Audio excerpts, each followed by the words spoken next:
You're listening to the OK Dad podcast. Please leave your message for Daddy. Okay, Dad podcast. Let's start this thing. Can you not put that on YouTube? You're listening to my husband talk a lot. Are you able to hear me? I am able to hear you. How you doing? I am fine, absolutely, Brian. It's nice to meet you. I'm glad we were able to get you on today. And then, Sure. Is it Nozzer? Yeah, right. Nozzer. Oh. How do you pronounce the last name? It's Pardiwala. Pardiwala. Yeah. Right. Yeah. Okay, perfect. I wanted to thank you for having you on and coming on. So I'm glad you were able to reach out and we were able to connect a little bit. But to get a little background on you, what's going on? Were you raised in a household with both of your parents? Do you have any siblings? What's the backstory there? So Brian, yeah, I was we were three siblings, and we were brought up in a place where I still live, actually a little far away from that.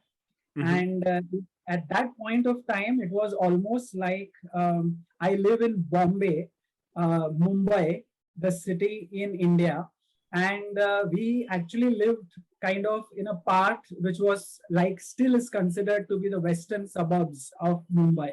Mhm. And so it was more nature bound, and it was we would have coconut trees all around us, and it was full of nature all around us. Yeah. And we had a humble cottage in which we lived, the five of us, my parents and my two siblings.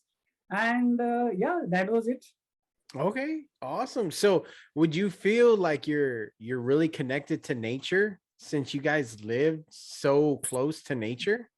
Yeah, actually, Brian, what happens is that all through my childhood, I lived in a place which was like, I actually saw it change into a city. So I Mhm. saw Oh, wow. the concrete jungle being built up, and all Yeah. all my favorite trees being cut down, and like Ah, that. So inside me, that child is still yearning for that natural place. So I'm oh, always yeah. looking out for some place where I can just go and live away from the city.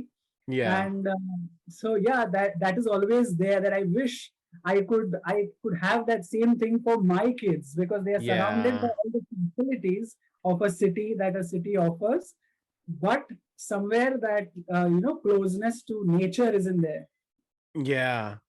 Growing up as a kid, being that close to nature and outside, what were some of your favorite games as a kid growing up? Like what would y'all play around the neighborhood? So we had a big gang of like friends, and the best part was that we didn't have to invent games. There were games all around us. So like my Yeah. favorite time would be that once my school bus would leave me near the gate of my house, I would directly run. There was a mango tree. There were Mhm. two like mango trees which are still there. Fortunately, those memories are still there, and the tree Yeah. still exists. And I used to just keep my bag and run off to climb on those mango trees and take out those raw mangoes and call my friends, cut it open and eat them raw. Oh, So yeah. I think that was the fun part of it, going cycling, walking, which we miss so much. I mean, today, Mhm. there's no place. If my son has to go for cycling, then it's very difficult out there, because it's like all the mean machines are on the road. Oh, So yeah. cycling truly is very difficult now. Yeah. But it's those days when you could just play off here and there in nature anywhere. So it was fun. Yeah. Yeah. I remember growing up in school, they would have these, we call them Chinese plum trees that would grow Right. in between the two buildings. And every time during lunch or during a period, we would go and we would pick these little fruits and we'd eat them. And they would get Right. very mad at us. They're like, "You're not supposed to be eating that. We don't know because we're spraying for bugs and all this." Oh. And when me and my wife got a house, I like planting trees. I like planting things. And I planted I think one or two of those trees. And it finally, after a couple of years, started giving out those little plums. And I was so excited to have my daughter start to try them, because I'm like, this tree in the backyard, like we can eat this fruit. And so she started eating them, and she's like, I really like these things. And then she started breaking out, her skin started breaking out in hives because she couldn't, the fruit didn't match with her system, so she couldn't eat them anymore. And she was like, I really like those too. But it's something, I think, when as you're growing up as a kid, like you don't know what you're going to remember, what you're going to take back. And that was one of them too. Like you just remember that being a kid growing up, and it's so vital to you. And then now I think you said it best too, like the concrete jungle is coming out now. There's my daughter, we're probably about maybe a mile and a half from her school when she was going to the school down here, and she was asking if she could ride her bike, but she has to cross a busy intersection. And we said, no, we're going to keep her on the bus, or we'll take her.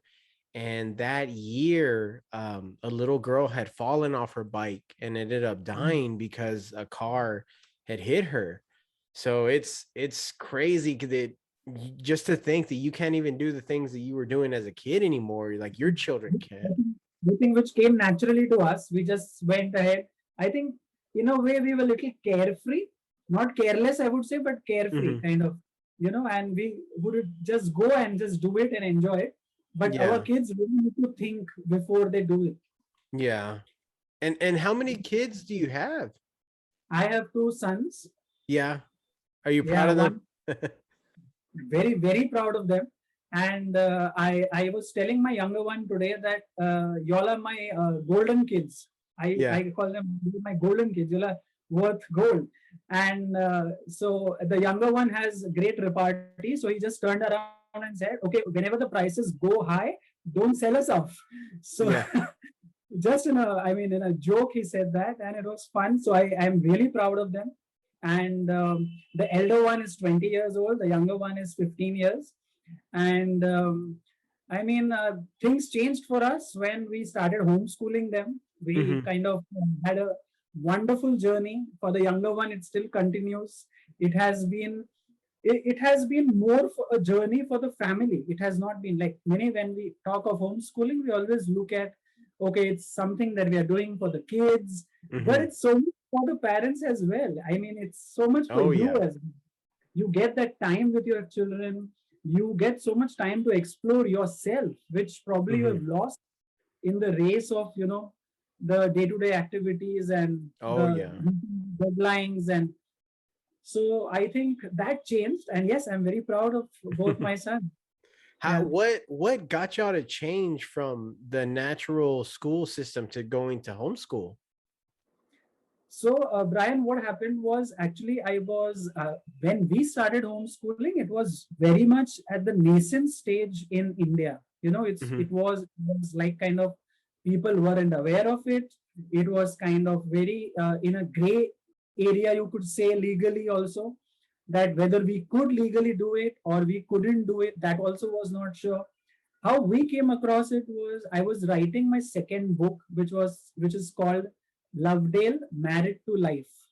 And I was doing a research for that. It was about a family that shifts from the city life into a countryside or a rural setup. And then I was wondering, why would they go to a rural school? So probably they would homeschool. And that's how all the research started. Now, once the research started for the book, one fine day, I was discussing the idea with my best half, my wife, Sonal. And I told her, this is the story. So she looked up and she said that if the protagonist in your book can do it, why can't we do it for our kids? That's the father caught up in me, and I said, oh my gosh, I have not been thinking this at all. And so the research after that was for our kids. And they were very academically, they were brilliant. They were doing very well in school. It was not that we were trying to. So the question actually was the other way around. We were thinking, are we doing the right thing by taking away that, like you said, it's kind of so conventional. You are going against the grain of the society. You are going against the tide. And are we doing the right thing for our kids? That's the main question I think all parents generally are asking in their mind. Oh yeah. And we had our doubts, but then thankfully we took that decision, and here we are enjoying that journey all through. Oh, that's good to hear. And you mentioned about writing. How many books or how many plays and stuff have you written so far?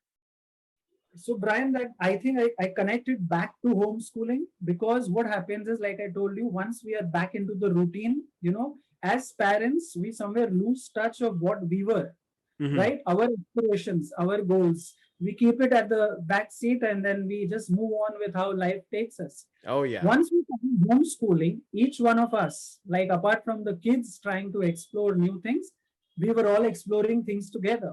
Mhm. So I have this long forgotten dream of filmmaking.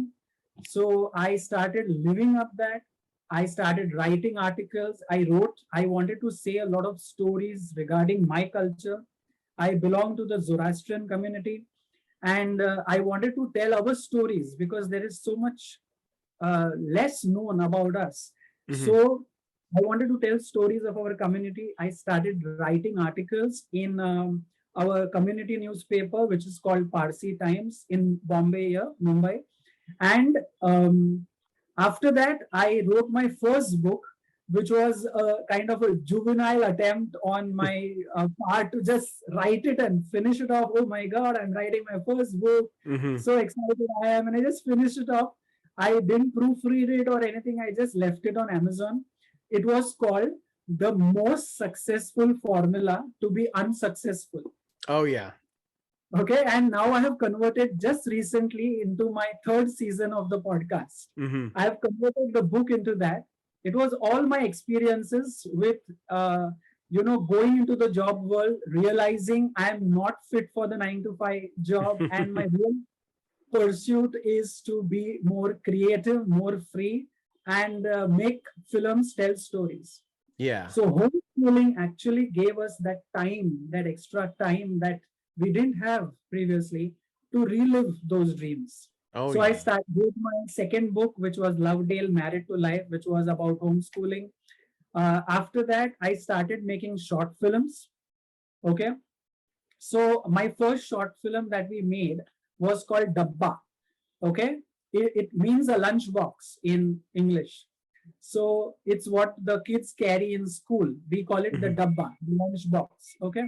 So it was the first film where I knew nothing about filmmaking. I just took my Panasonic camera, and I had two sons who were wonderful actors. And I Yeah. took them, we just shot it in our complex premises, and it was out there, and we were surprised the kind of feedback it garnered, and the kind of responses, because it was all organic. The Mhm. intention was never to get the likes or the comments. It was just a creative pursuit, Mhm. and that kind of set the ball rolling. And then today I have 15 short films that I have made, and then we ventured out into making a web series, which is also called in English the interlude, and like the interval kind of. And it is about playback theater. So, that is how things kept happening. Oh And yeah. currently, I also started, like you, I started during the lockdown. The pandemic, I kind of started doing a podcast Yeah. where I'm sharing Parsi stories. Yeah, I saw your Instagram page and I was going through it and I was listening to some of the stories and the chapters that you were doing from the how to be successful to be Uh, unsuccessful. yeah, the most successful formula to be To be unsuccessful. unsuccessful. Yeah. So I really like that too. And I like that it's you reading it, that you're Yeah. going off of it too. So I really like that. I think this was good in the sense that during this time period, you're able to recognize like, hey, I have some extra time for myself. Let me get back to what I want to do and how I want to be creative. And then you're bringing your children into it too. And Yeah. that's one thing I think too is I like podcasts and I like talking with the job that I have. I talk to so many different people every day and I love the conversations that I have. And as I was going through that, I wanted to make sure, hey, is there any way that I could kind of cement the conversations that I'm having with people to where I can go back and maybe even listen to them, or if I want to share a story with my children later on, they can go back and listen to myself and then listen to who I'm talking to and see just all these different perspectives. Because I think one, as children, you never see your parents interact with people unless it's friends or family members. But if you see the way that they interact with people from all over, that kind of helps Yeah. you grow. True. And I thought it was so beautiful to have that, because there's a lot of people that are like me that love having conversations, and just like you, like, hey, I'll connect, like, let's have a conversation, and whatever time works, let's plan it and have it. And there's so many different people like that that I don't think we see enough of that in the world today, because everybody's so busy with work, with their plans, that Yeah. they forget those small little interactions that can turn into hour-long conversations with people from all around the world. And in San Antonio, we have in so San Antonio, I think, is maybe number 6 or 7 of the largest cities in the US. And there's such a melting pot here and mix of culture and different races that Right. you can find people from all over the world here. And so those are the kinds of people that I talk to every day. So I remember there's people that are going back to either India, we have people that are going back to China, and they're like, hey, I need to sell my car, and they're coming to us and we're doing interactions. And then I just end up talking to them for 20-30 minutes, and we're having these conversations, and it's so great to just see other sides of views on everything. So I think that is really cool that you're able to do all that too, and kind of see that, because even for me, doing the podcast, I think was great, because it's giving you that creativity back. And Right. I think you're doing it for the right reasons. Like, hey, I want to be creative. I want to make something. I want to put it out there.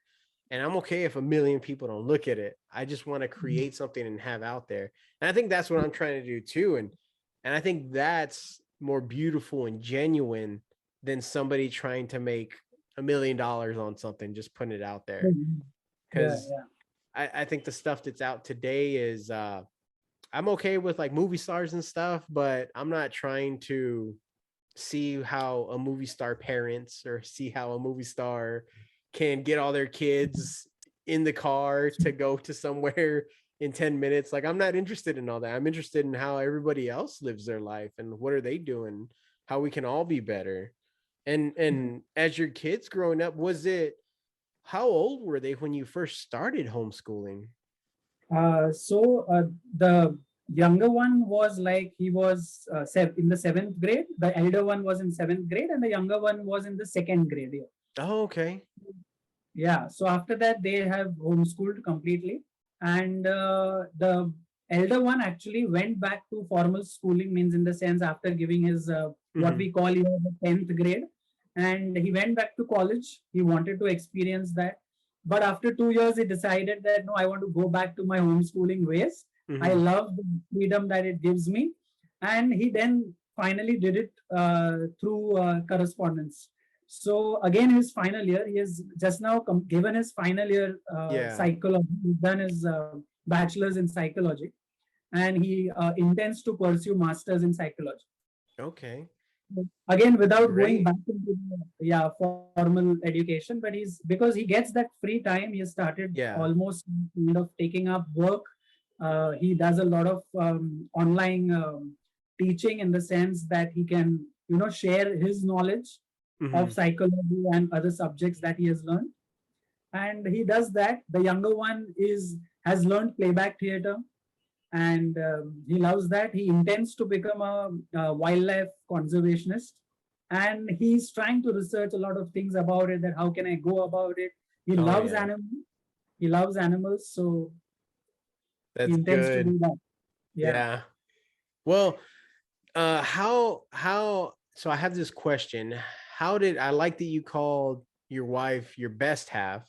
I think I'm gonna start calling my wife Yeah, that. he is funny She, that, yeah. yeah. How did y'all first meet? Wow, it's an amazing story. I think you will need another podcast for that. So, we were at college together. Okay. And so, like we tell our kids, we knew each other when we were kids. Like we were Mhm. like, I think we were 17 when we met first. And very interestingly, we met very interestingly, actually, because we were in two different streams of learning. So she was pursuing her arts, again, psychology. And I was in the commerce stream, learning accounts, which I didn't make any sense of. And so there was this common bus stop between our colleges were same, but our buildings were different, and there was a common Mhm. bus stop where, the groups used to meet, all the friends used to Oh gang up, yeah. and so there was this birthday of one of the common friends, and we never knew each other by that time. And she was like kind of giving away, some chocolates or something like that, and there was this one chocolate left at the end of it, and it came up between the two of us. So, like I just made the big move. I said, okay, let's share it. And we just Yeah. cut the, and since then we have been sharing a happy life together. Oh man, that's so nice to hear. You don't hear stories like that very much. Everybody's got some kind of crazy story that they don't want to share, No, or they I'm got, yeah, that's really nice and humbling to hear. Do you remember when your firstborn child, when she got pregnant, was it planned uh, or was it a not exactly, surprise? not exactly, but yeah, we were looking forward to welcome a child. Hmm.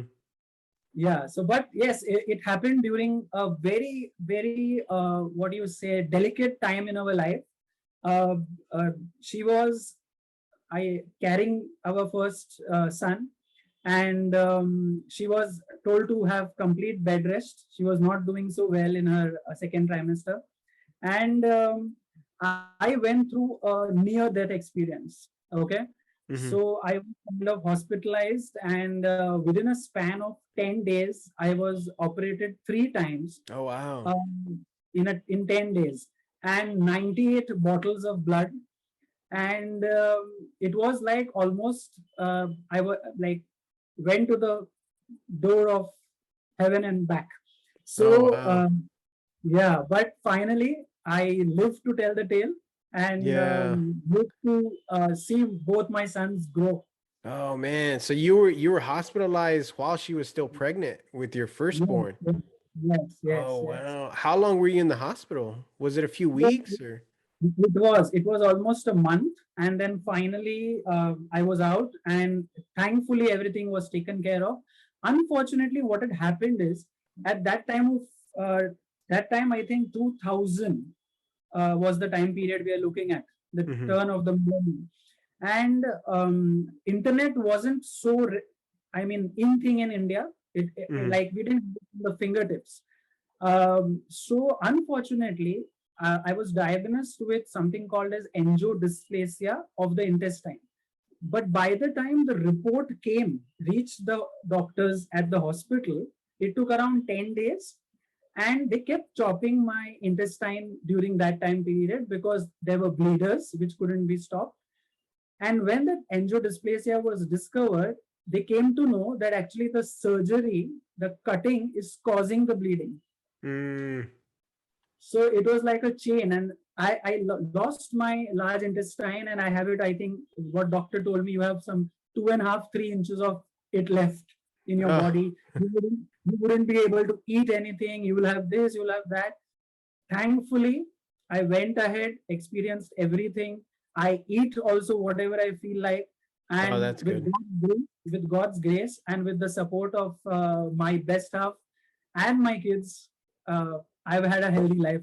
Oh man, that's After so that. that's Yeah. so good to hear. Was she able to visit you while you were in the hospital, or was she still on that Um, bed rest? yeah, so that in itself was a very delicate situation. Again, things so happened, so turned out to be that she decided that, if it's such a delicate situation, I am going to be by his side. Yeah. So, in spite of the doctor's, reminder that don't do that, she came with me. She was there. She was actually lying besides a bed besides me, Oh, wow. And she was there with me. Thankfully, her two sisters were there, my in-laws were there, who were really helpful. And uh, only thing, Brian, at such times you come to know your true relationships. Hmm. The times actually kind of challenge your relationships, how true they are and how deep they are. Oh, And yeah. I realized that there were the most important relationships that I felt, Hmm. weren't that important, or they didn't stand by me. Yeah. And we were almost like left alone, but she was there, like my wife Sonal was Hmm. there all the time, 21 days, there with me, carrying the baby. And yeah, finally, the positive side of it, we're Yeah, here. you're here. Yep.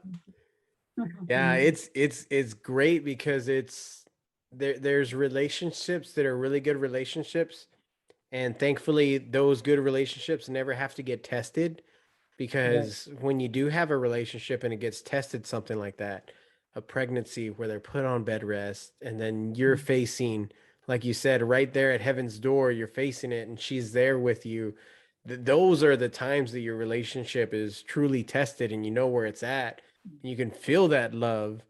As you and your wife have been creating this life together and having these children, these boys, how have the in-laws and your parents been with all this going on? Are they really supportive of you doing homeschooling? Are they supportive of you and your creativity with everything going on? How does that look? So okay, yeah, actually, uh, currently, of course, none of our parents are alive. Okay, they've yeah, but at that point of time when we started homeschooling, my in-laws were, father-in-law and mother-in-law were alive. And actually, it's a very funny incident. My father-in-law actually thought that probably we are going through a financial crunch, and that is Oh, why we're doing homeschooling.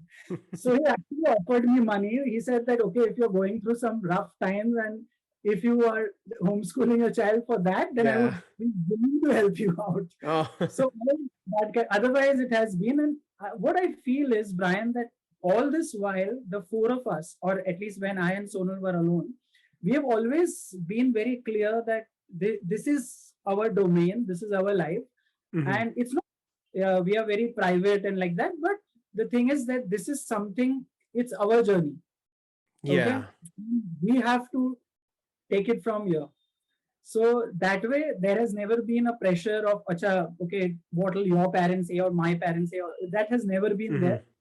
And luckily, so we have been taking all those decisions as and Is when. is that challenging with your extended family, like your in-laws and whatnot? Because I know the way me and my wife are, we're very similar. We're very private.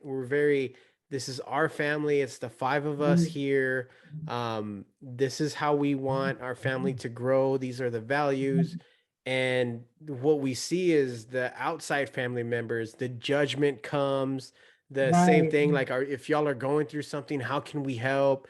And it's very like, we're fine, this is just exactly how you said it, like, this is our domain, this is how we want to raise our children. And some people, I don't think they get it. It's in our culture, they don't, because like you said earlier, you're going so much against the grain, you're going so much against that tide, that it's not what they're used to. So they think, one, they think you're in trouble.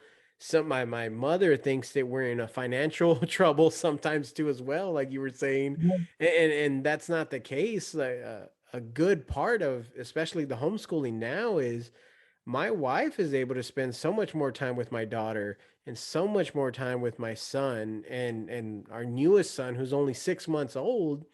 She's Right. already spending every waking moment with him, but she gets to spend all this time learning their personality now. Because I remember growing up, like, my mother and my father didn't really know my personality.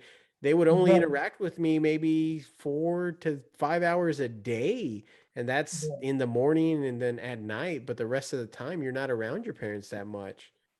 Right. So that's what I feel, that in the modern, I mean, the kind of times that we were growing up, I think people felt comfortable outsourcing everything.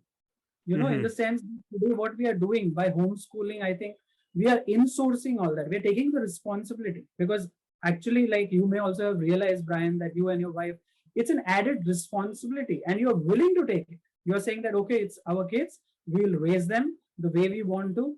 If we have to insource learning, we'll do it, we'll teach them. And I mean, come on, all the learning, I think, happens more outside the textbooks. How much can you fit into a 100-page textbook or Yeah. a curriculum or a syllabus? You know, Mhm. like the best part is that the initial words of maybe your mother tongue or the language that you speak at home, how does the kid pick it up? Just by interaction with the parents. Oh I yeah. mean, parents, I think, are the best teachers. Only thing what I feel is at times, uh, somewhere, especially in India, we have this thing of keeping the parents at a pedestal, and we think that you know they cannot make mistakes. They are God. We kind of treat them as God, and kind of we burden them with the essentials of being a God, so they cannot make a mistake. Mhm. Whereas I feel that as a parent, I am more comfortable telling my son that okay, yeah, just show me how does Zoom work, or like the whole setup. He did it for me. I'm Yeah. willing to learn. I'm willing to show him that I'm weak. I'm willing to show him Yeah. that if there is a problem in the family, you need to be a part of it. I don't have to keep a secret from him. Yeah. And I think that's what primarily is changing now in this time period.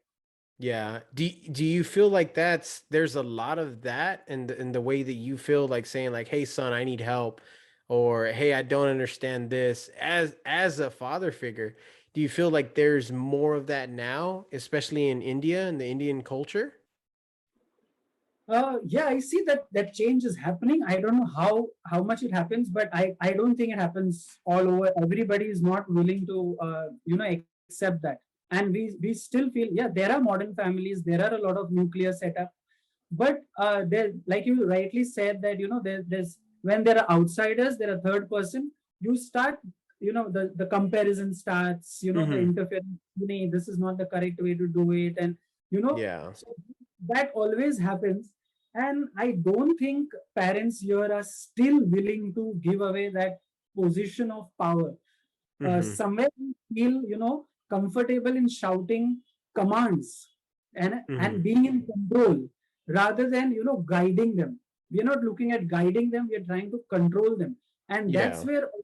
where the friction starts, especially when your child uh, comes to an age where he's not just looking at you as a provider of something. Like till a Mhm. particular period, they're looking at us as providers of food and maybe money. And once they reach an age where they grow up, they have their freedom, they have their independence, they have their thought, we need to treat them like adults. I think Yeah. that I don't see it happening. We don't treat them as adults. Yeah, I don't see a lot of that happening either, especially with the friends that I used to hang around with. I would say nowadays I don't. I've kind of separated myself, or the way that me and my wife are living, people have stopped talking to us, or they're like, that's a Yeah. little bit weird that y'all are homeschooling, so they've kind of like moved away from us, or family members that have seen the way that we're living, just even changing how and what we eat to try to eat healthier. So we're like, my wife is a big health nut. She's Yeah. she's a nurse, and when she started digging into like health reasons and how, especially so in the Mexican culture, in the Hispanic culture, we eat a lot of tortillas, we eat a lot of beans, and there's a lot of sugar in a lot of the stuff we eat. There's a lot of carbohydrates in a lot of the stuff we eat, and all of that can be linked back to like heart disease, which it runs all through our families. And me too, like when I joined the military, I was fine. 2 years into the military, I already have high blood pressure. And so I Yeah. still have high blood pressure, Yeah. and my wife going through and doing research and dealing with patients and old elderly patients that she would have, she recognizes that diet can help so much of that too, even in her elderly patients. It can dramatically slow down and even reverse some of the diabetes, some of the high blood pressure issues, or most of the diabetes and blood pressure issues. And so we've been on, I think, eating healthy streak for about 2 years now. And it's Okay. significantly reduced the pain that I was in just from my military, the body, the stuff I put my body through in the military. And like, that's a big change. But going to my grandparents' house, my mother's house, oh, you don't want to eat any tortillas that I made? And it's like, well, I can't, because I'm trying to be healthier. I'm trying to be more conscious of what I'm putting into my body and how it's making me feel. And they're like, oh, okay, so that's disrespectful. You don't want to eat the food that we made. So that, even minor stuff like that, where you're going against the grain, it's a big shock to people, especially the ones that you think are close to you, and they still have that old kind of old school mindset, to where it's not like, no, I'm giving you a command. Like you said, I'm giving you a command. I'm your elder. This is what you should do because I'm the elder here. And so that I think is, I see it changing, but the most of the time I see it changing is when I talk to people like you that want to hear different kinds of aspects and views on it too. So I think it's really cool to see that even there it's happening, and there's people like you that are willing to say like, hey, this doesn't even feel right. Let me go against the grain here and see what's on the other side. Most of the time I feel that it's like, sometimes what happens when we look at, as the past, to our parents, I think they knew a particular way. They were so conventional, you know and I think they never knew any other way. Like, if for them to accept something like homeschooling, or the new way of eating, like you're saying, that was, I came from a family that ate and ate, like you said, and all the different kinds of meat and everything. And so it was like food was the main thing running into the family. But then I saw what it also happened physically, how it challenged my body. So, but I feel that now at least there is some kind of awareness that, okay, we know that there is something that we can do to rectify it, or there are different ways to do it. Yeah. Okay. Like today, would we have, like 20 years ago, thought of podcast as a kind of a way of communicating or reaching out or showing our creativity? I would have never thought of it 20 years back, but things are changing. And how quickly you adapt to this change, I think that's how growing up should happen. And I think parents need to do that a lot. Yeah. Be abreast with what's happening around, because our kids are much faster than what we think they are. Oh yeah, especially with I was talking to my buddy Lee the other day on the podcast, and he was talking about how the phone has brought so much to us now. Everything's at our fingertips. We're so connected. How do you feel about like the phone and the internet presence there? So we both, actually, I and Sonal, always have been like, we were very, kind of, what do you say, welcoming to the whole change. We were not like, hey, this is going to spoil your eyes, and okay, this is the time limit. We had brought them the phones individually to them very early. When conventionally a parent would say, oh my God, you're doing a mistake, you shouldn't be giving this gadget in their hands. But now, come on, today, look at the situation in the world. Every child was in front of their laptop, in front of their mobile phones or whatever, doing their online studies, right? The entire formal education system all over the world had no other way but to get back the kids on the same screens, which we were forbidding them for a number of months. We said, okay, don't do it more than 2 hours. We were like negotiating with them. So I personally feel that, I mean, like, say, for example, like you said, having fruits from the trees, or in India, we would play marbles, or, the top, which we now play it with that Beyblade or whatever it is called. I mean, can you expect your children to do the same thing from that time period to now? We were so obsessed by those things at that point of time. Yeah. This is the new way they play the games. And come on, I mean, if there are bad things, there are thousands of good things. Oh yeah. right? Like this podcast, any parent or a kid watching this, wouldn't they benefit from this? Hmm. Okay. So I mean that I have never felt that there should be certain restriction. What you need to do is, what parents don't do is, very frankly talk to their kids that, okay, a mobile device can also have evil things in it. And these Hmm. are the forbidden areas which probably you should not venture out. Yeah. Eventually, don't you think your child is going to anyways? They are. Even if you restrict them, they are, right? So rather, we sit across the table and let them know that these are the various things, that probably these are the sites you shouldn't be venturing out early in your age when you have wrong impressions about certain things. Oh yeah. And so I think that's what is lacking. We again go back into our position of power and high horse, and we say that, okay, mobile phones not allowed. And doing that, we are right on our mobile phones and telling them that. Which, and, and Yeah. come on, how are you going to follow when you don't practice it? Oh yeah. I think that goes back to what you said earlier is we'll see parents give the devices to kids and say, hey, this is YouTube, but expect to outsource YouTube to control content that they can't see, just like everything else, just like education, just like financial literacy, just like all of this other stuff that's going on in the world. We expect somebody else to do that instead of saying, Yeah. "Hey, I'm the parent, and like this is what I'm here for. Let me have that Yeah. conversation with you." I think that's a very good point to make and to even have on it too. That's sort of how I feel about it too, because there's so much that's on just the internet.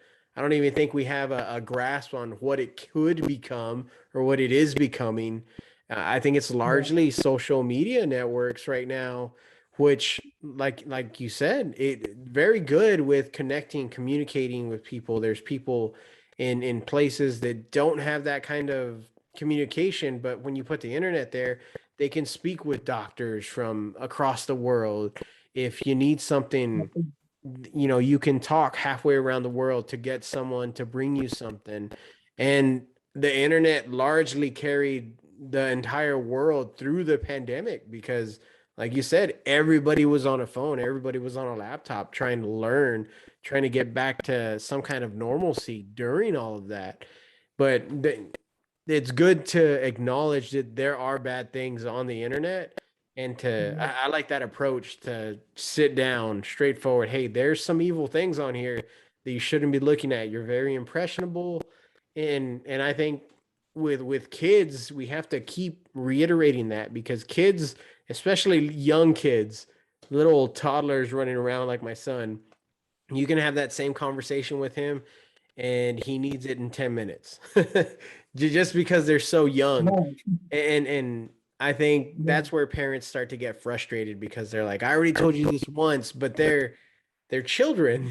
And that's what we're there for. We're there to continually teach them and coach them and be their parents. That old saying, um, anyone can be a father, but not everybody could be a dad. I think that's where it goes to that. You have to be there teaching and helping them and coaching them throughout life. So I think that's a big point to take away on it. Yeah. Well, what would you say is as we kind of close this out, if I like to always leave with like a final piece of advice. So if you had all the dads and all the moms listening to you right now, what would be one piece of advice you would just want them to take away from all of this? Uh, I personally feel that that we, I think, overrate success a bit too much. Okay, we put that pressure on ourselves so much as parents of being successful. Like I hear people in India, especially parents, talking of, okay, I have planned my child's future. The child would be like what, 6 months old, and they say that I have planned, I'm going to send him abroad for higher studies. He's going to do MBA or he's going to do engineering, and everything is planned and laid out without even trying to understand what the child needs, right? Hmm. And we are equating success always materialistically. We are never looking at success in a way that I'm sleeping happy at night, I am successful. Why are we not looking at success that way? That way we ease off pressure on us. That way we ease off pressure on our kids, right? Because this Oh yeah. entire route of reaching somewhere, achieving something, being successful, if you have these numbers, I have a car, I have a wonderful house, I may have a second house, that's fine. But don't make that as the goal or an achievement for success. Okay, that is success. Materialistic things aren't success in the true sense. That is what I feel personally. Hmm. And I also believe that most of the times, like I told you, it has to be a guided approach. Our kids are actually more naive than we think they are. So at times they need that. Okay. And actually, they are more intelligent than actually what we believe. So these are the two things which we need to understand, that at times we are taking them as like, okay, they always need my help, they always need to be told what to be is to be done. It's not like that. They are very smart, they are very intelligent, they make sense of so many things we never made sense of when we were kids. Okay, so that way they are truly fast learners, the kids of this millennium. And I think that is what we as parents should always remember, that they are actually, our kids are more intelligent than we assume them to be. And they are more, somewhere more naive than we think of them to be, because at times they will need that guidance, they will need that support. As a parent, you have to realize that where the guidance needs to come in. Oh If yeah. we have a balance between that, I think we'll do great as parents. I And think I think it's like basically it's a learning process. I mean, come on, are there any institutes which teach parenting? It's trial and error. I mean, the first time when I would use diapers for my kids, nobody taught me. I just learned it. Or yeah. if the child needed to be burped, I mean, it's like on the job learning. Oh And yeah. you make some mistakes, it's fine. At the end of it, always, it's like the parent is always thinking, okay, I think I'm doing the right thing for my kid. That's fine. Yeah. But let the kid know what you are doing. Most of the Yeah. time, we are not letting them know what we are doing for them. Yeah. Oh yeah. Not until years later, I don't think they can really grasp what we're trying to do. And when you parent like that and you grow up, as long as you know that, because some people don't do that at all. Some people are just, hey, this is what I'm doing. Like, you need to know this is what I'm doing for you. I'm doing this for you, and that's why. But they're children. I say that a lot. They're children. They're not gonna know what your end goal is. And when you parent like that with a greater purpose or greater meaning, even though they're a kid and they may not know. I was talking to my dad about this the other day. My dad didn't like hugging me because he would get, his body would overheat. So he didn't like, he's like, I'm too hot, get away from me. And so as a kid, as a kid, I'm like, hey, like my dad and my mom don't like hugging me. You know, I don't know why, but for him, I told him, I know now. Yeah, as you're like as an adult, I can see like, yeah, you get too hot, you don't want to be all sweaty next to your kid. I was like, I totally get that. But as a kid growing up, the Right. kid's gonna only see that, hey, my dad, my mom don't want to hug me right now, and then that's how he's gonna grow up and develop. So it doesn't. And we need to pay more attention to our kids, and like you said, like they're naive, they're not gonna know that, oh, okay, that's what it is. But that's super right on point. Like I agree with that 100%. Like making them a part of the decision making process. When we took that decision of homeschooling, we didn't want to involve anybody else, but we wanted to involve our kids. They had to be a party to it. Even if my child was like in the second grade, I wanted like 7 years, 8 years, but he had to be a part of it. He had to Hmm. be part of the decision making process. He had to know in and out of it. Oh yeah. And I like what you said about success too, because too many people think that the house, what you drive, how much money you have, that's all success, and I think a big part of that they lose is their happiness. That Happiness. you may have all that, but you're not happy, or you don't look happy, and happiness may look different to everybody, but in the end, even if you have all these materialistic things, if you have all these degrees, are you happy? And in large in part, I don't know if they could tell me that they're happy, but they're gonna know in their heart how they really feel. And you can tell, I feel like I can tell the difference between somebody who's happy and somebody who's not happy when I'm seeing them out and about with their children, what they're doing. And I think everybody can too. You can see large in part who is happy and who's not. And I think that to me is one of the components to success. Like, how do we define success? And then I think happiness is a big part of that too. Like, how happy are you and where you're at right now? Because then you're successful if you're happy. But I want to say, hey, another shout out. If you wanna shout out your podcast again, the name on it, your Instagram, and then I'll put that in the show notes too. But if you want to shout it out one last time, so we have everybody else can link up with those. Sure. So actually, I'm doing currently a podcast which is called Ban Maska Untold Parsi Stories. It's in the season 3 currently, and I share all stories Parsi. Okay. So world over, who's ever listening and want to tune in and know more about some Parsi stories which are totally unheard of, then listen in. And I'm making a couple of short films more, and world over, anybody, any technicians or all creative people, if you feel like you can connect and we can work together, most welcome. Definitely. All right, Nozzer, I appreciate having you on. Sure, Brian, I'm happy to be here. All right. It was great talking to you, Brian. Yeah. Thank you so much. It was a pleasure. Pleasure All was right. mine. Thank you, Brian. Thank you. We'll be in touch. Sure, Brian. Bye. Bye. See ya. Bye-bye. Don't mess with that. Just take here. Hello. Oh.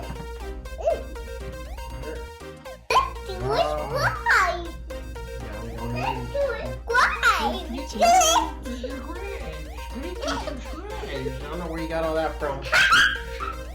I've never said that. What are you listening to, Asher? That podcast.